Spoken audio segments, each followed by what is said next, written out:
Hello, Japan Travel Boy here. Today I've come to Hanakogane Station on the Seibu Shinjuku line. This is in Kodaira City, outside of the 23 wards of Tokyo. Today's destination is the EDO-TOKYO Open Air Architecture Museum. It's about a 15 minutes, 1 kilometers walk up Kogane Kaido from the current location. Yeah, I walked here on the right side. It's located inside a massive park. This is Metropolitan Kogane Park, which is larger than Yoyogi Park, covering 80 hectares.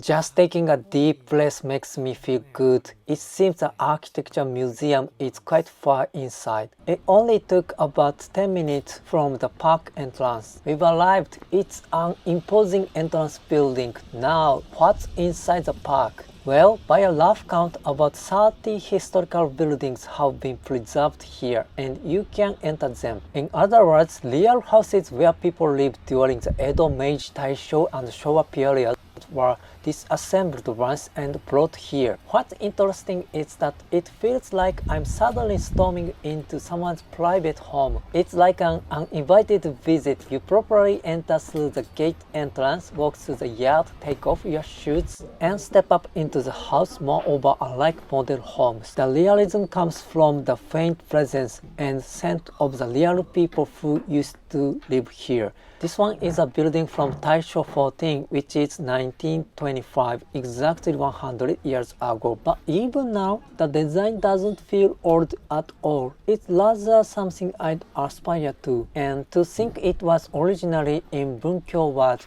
and they disassembled it and brought it here. That's hard to imagine, isn't it? Now let's go upstairs. It's a house with a large triangular roof, and there is a narrow attic-like space off to the side, which is strangely dramatic and looks very relaxing.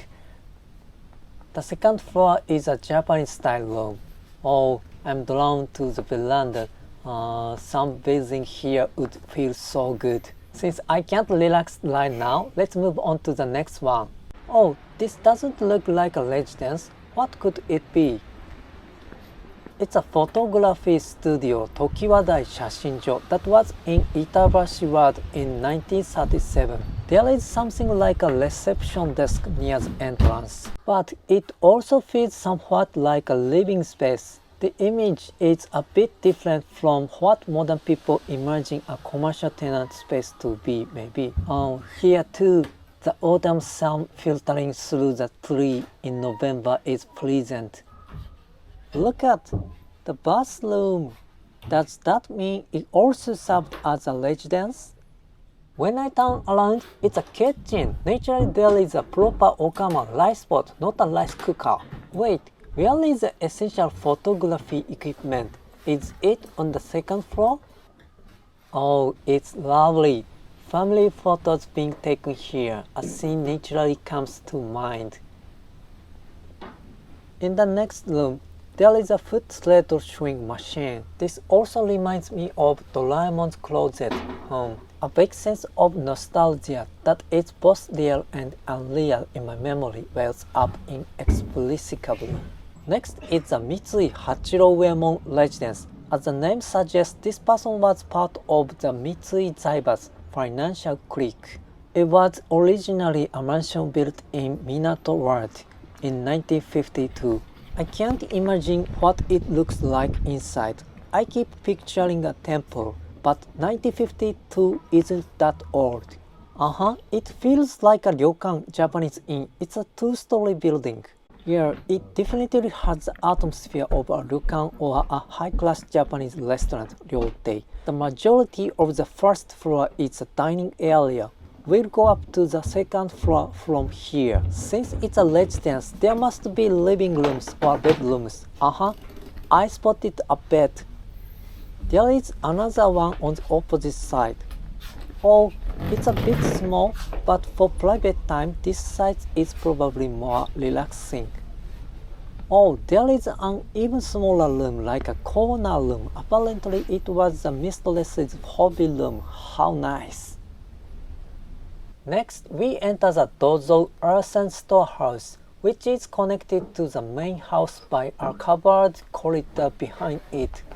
I didn't know what a dozo was, but it's a fireproof storehouse with a walls hardened with clay, built to protect the family's assets from fire. I can feel a unique atmosphere. The framework is exposed, giving it a massive feel. There are some exhibits, but it says to look at the third floor first. Even so, a three-story building with this design is amazing. It feels like I've time-slipped past the Edo period. My automatic ninja fantasy starts. Villain, show yourself, show yourself! Before I can say run away, we've arrived at the third floor. I keep looking up, but attics have a mysterious charm, don't they? There is a Japanese painting on a folding screen in the back. I've come down to the second floor. Oh, this is called the butterfly table. How cute! Next to it is a tea ceremony utensil chest. Wow, I feel like I'm about to awaken my interest in antiques. And then the thing I was most curious about when I was walking up, this is huge. I thought it was a coffin. It's called a Nagamochi long chest, and it's said to have held wedding gifts. Well, we've seen a few houses, but apparently there are even older ones. Oh, there it is, a house with a thatched roof. I wonder which era it's from. Is it real? Yes, it's a Tsunashima family farmhouse. It's from the mid-Edo period. It seems to be the real deal. It feels like the world of an old folk tale, like Momotaro, you know? But when you step up inside with your shoes off, it doesn't feel primitive at all. It's a nice house. The spaciousness and charm that doesn't spoil the atmosphere. That must be a unique feature of Kogane Park, right? This is a long brazier, Nagahibachi. Something is drying on the eaves. Now there is another similar looking house nearby, but this one has a much more impressive eaves. It's a Yoshino family farmhouse. Can we go up into the main room in this house too? The kitchen is similarly spacious. Yes, we can go up. Yoisho, yoisho. It's wide. Having this many rooms means that they were apparently upper-class farmers. The okuzashiki in the parlor is the most magnificent part. This is called danchigaidana, staggered shelves. Oh, I found a Japanese doll. It always makes me think of horror movies, which is rude, I know. It's actually a lovely doll. Next is this one. This is practically a castle. What kind of person could afford to live in a place like this? Takahashi Korekyo's residence. I might have heard of him. He was the governor of the Bank of Japan and also the prime minister around 1921. Of course, he was top tier. It feels like I've come to a ryokan. I wish I could stay overnight. Mr. Takahashi was assassinated in this very house. It was the site of the famous Ni Rock incident. The bedroom where the incident took place is probably on the second floor. Oh, I found the stairs. These stairs are hard to find. They are narrow and suddenly appear in the middle of the first floor wall. I'm curious about what's inside the wall underneath these stairs, though it doesn't matter. Oh, I was curious about this from the outside, so this is what it looks like. I found a picture with his grandchildren. Yes, this is exactly the site of the assassination. He passed away at the age of 81. The garden is also said to partially recreate its state from before the incident. Right, now we've moved east, where many town buildings remain. First, the Manseibashi police box. If you go to Akihabara, you'd know it. It's a police box from the Meiji era that was at the foot of that bridge. Is this my first time entering a police box? It's cute. This is like a small house. It has running water, tatami mats, and a sleeping area. It looks comfortable. Next, what is this? The answer is the upper part of the observation tower of Ueno Fire Station. What's an observation tower? It was originally 23 meters high and watched over the town of Ueno for any fires. This is Murakami Seikado. You read it from right to left. The feeling of reading horizontal text from right to left is something we've lost the knack for. It's a cosmetics store. It was established in 1928. It seems they manufacture the cosmetics themselves, not just stock them. Well, that was the error. They made lotions like Hechima, Rufa Water. It looks like we can go inside.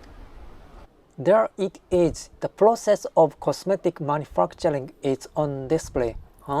They apparently did more wholesale than retail. Shinobu pomade, which is like a wax. And this is a perfume bottle. They made a perfume too? Such a wide range. Now we've arrived at the main street-like zone, like a shopping arcade. This might be the most photogenic part. First up is Maruni Shouten, an Aramono-ya sandwich store. Aramono is an unfamiliar term, but it means everyday household goods, kitchenware, and daily necessities. Not expensive items, but coarse reusable tools. Opposite it is a distinct building with a greenish blue patina. What could this be? It's a sample of the Kanban Kenchiku, signboard architecture. Signboard architecture is a type of building that serves as both a residence and a shop, where the front is covered with copper seating, making it a flat billboard-like building. About 3 of these are clustered together diagonally across the street. Hanaichi Seikaten flower shop from 1927. The building was originally in Chiyoda Ward and moved here. The back area is the residence. Wow, I also want to live in a house with a shop. Next door is Sansho Bunguten, Sansho Stationery Store, though it was actually a wholesaler for calligraphy supplies. It was founded in the early Meiji period, which would be around the time just a dozen or so years before pencils appeared and became widespread. The sheer quantity of supplies backed up to the ceiling. I recall now that in the kitchenware store earlier, the custom of displaying and hanging items from the high ceiling is something that's disappearing. Now, katsuobushi, read from right to left again. What's more, there is a tobacconist shop next to the right corner. Thank you for your patronage always. 毎度ありがとう存じます。Such tobacconists are practically extinct nowadays because of convenience stores and vending machines becoming common. They also have kombu, kelp. It's a dried goods store, not just katsuobushi, meaning bonito flakes. Also, every place has a kamidana, household shrine. This culture is also fading away. The way eggs are sold is also unique from our perspective. Kelp and dried sardines. We've reached the very end of the street, Kodakarayu. They've even preserved a public bathhouse. Sento. I frequent public bathhouses and I mistakenly thought this one was still in business. Well, I guess I have no choice but to go to the women's side. There are still active sento with this kind of structure in Tokyo. I can just walk right into the bathtub. It's not wet, right? There is no water at all. Interesting. When it was opened, it was in Senju Motomachi, Adachi Ward, Tokyo. That was in 1929, before the war. Chinese cuisine. There are sponsor advertisement lined up on the wall. The other side is, of course, the men's berth. The low dividing wall is a common feature in old Sento. On the wall, there is a painting of sparrows, then the monkey and the club battle. I definitely want to tell public bath enthusiasts this. The number of sento remaining in Tokyo now is only about 20% of their peak, around 400 places. That's sad. In the post-war era, when having a bath at home was not common, The appearance of home unit buses in 1964 naturally reduced the demand for busing outside. For those who, like me, enjoying visiting Sento, we need to go or they'll disappear. This is an izakaya, Japanese pub. This is the first time we've seen an indoor dining establishment. Let's peek inside. Wow, I'd love to have a drink here. The sign here is faded and unreadable. It's Kodera Shoyuten, Kodera soy sauce shop, which apparently operated in Minato World. The sake bottles and canned goods are more noticeable than the soy sauce, tuna flakes, sardines, octopus. It's mainly canned seafood. They also have fruit. I'm getting hungry looking at all the food, miso, soy sauce, bonito flakes. We can also enter the warehouse next door. Yamasa soy sauce. Yeah, I know it. Very famous. And this blue one, Yama soy sauce, Japan's best, is something I hadn't known about. Stepping outside, I found a concrete pipe. It's like Doraemon's vacant lot, such a thing actually existed. I have no choice but to close it. If I were a child, I would definitely be playing inside tearing up leaves. Oh, this is my first time trying a hand pump well. It's not that heavy, and out it comes. This is a back entrance of a house. Which of the shops I just entered is this? I can peek inside, but I can't go in. So I've returned to the entrance building. It seems there is an exhibition room, but I'll pass through quickly.